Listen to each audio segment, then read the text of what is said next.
Bonjour Stéphanie, aujourd'hui, de quoi vas-tu nous parler? Aujourd'hui, nous allons essayer ensemble de faire un élevage de phasmes. Tiens, d'ailleurs, je crois que j'ai reçu un colis.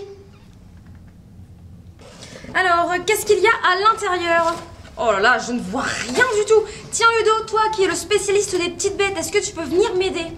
Pas de souci, regarde Stéphanie, il y en a un juste ici. Et d'ailleurs, phasme, ça veut dire fantôme en latin. Ah, c'est pour ça que ce sont les rois du camouflage. Bon, et qu'est-ce qu'on fait maintenant? Alors, il suffit de placer du papier absorbant au fond du terrarium, un pot en verre rempli d'eau avec un trou en son milieu, ainsi que de la ronce pour nourrir les phasmes. Mais dis donc, il manque pas quelque chose là? Papier absorbant. Merci. Le papier va servir de bouchon pour obstruer le trou au milieu du pot. Un bouchon, mais pourquoi faire? Tout simplement pour éviter les noyades. Et du coup, maintenant, je peux mettre mon phasme. Tout à fait, et très délicatement.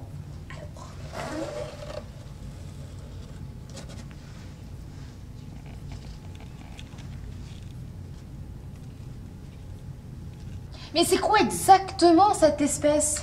Alors, il s'agit du phasme bâton du Vietnam. Et qu'est-ce qu'il mange? Il mange de la ronce, du charme et du chêne. Oh là là, ça a l'air hyper facile. Tout à fait, il suffit de changer la ronce très régulièrement afin qu'elle soit plus fraîche pour pouvoir nourrir les phasmes. Et là, comme pour les chenilles, on n'arrose pas. Ah si, au contraire, une fois tous les 2 jours. Pulvérisateur. Oh. Oh là là, mais ils s'envolent pas? Non, cette espèce n'a pas d'aile. Et donc tu peux t'approcher sans problème. Ils ne vont pas partir. Et il paraît qu'on peut voir tout le cycle de vie des phasmes. Donc là, j'ai des moyens, et donc plus tard, j'aurai des adultes qui vont pouvoir se reproduire. La femelle va pondre ses œufs qui vont tomber au sol. Mais qu'est-ce que je fais après exactement? Alors par la suite, il suffit soigneusement de récupérer les œufs avec une petite pince, de les placer sur du sable humide pour favoriser le développement de l'œuf qui donnera un tout petit 2 à 3 mois par la suite. Mais ça va pas étouffer dedans? Absolument pas. Il suffit de placer un couvercle perforé de quelques trous pour favoriser l'évapotranspiration. Ah, d'accord. Bon alors, dernière question Ludo, comment on fait la différence entre les mâles et les femelles? Alors la femelle est toujours plus grosse que le mâle. Elle a 2 petites cornes sur la tête alors que le mâle n'en a pas.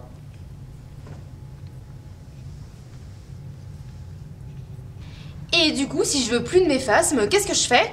Alors surtout, vous ne les relâchez pas dans la nature, soit vous nous les ramenez, soit vous les donnez à quelqu'un d'autre pour terminer l'élevage. Ah mais oui, ce sont des bêtes d'élevage, il ne faut pas les relâcher. Et oui. Et pour plus de renseignements, vous pouvez toujours vous procurer la fiche d'élevage de l'OPI. Et n'oubliez pas qu'on est là pour répondre à toutes vos questions. Nous vous souhaitons un bon élevage. Et donc, faudrait pas l'arroser cette fleur? Il n'y a plus d'eau. C'est une blague.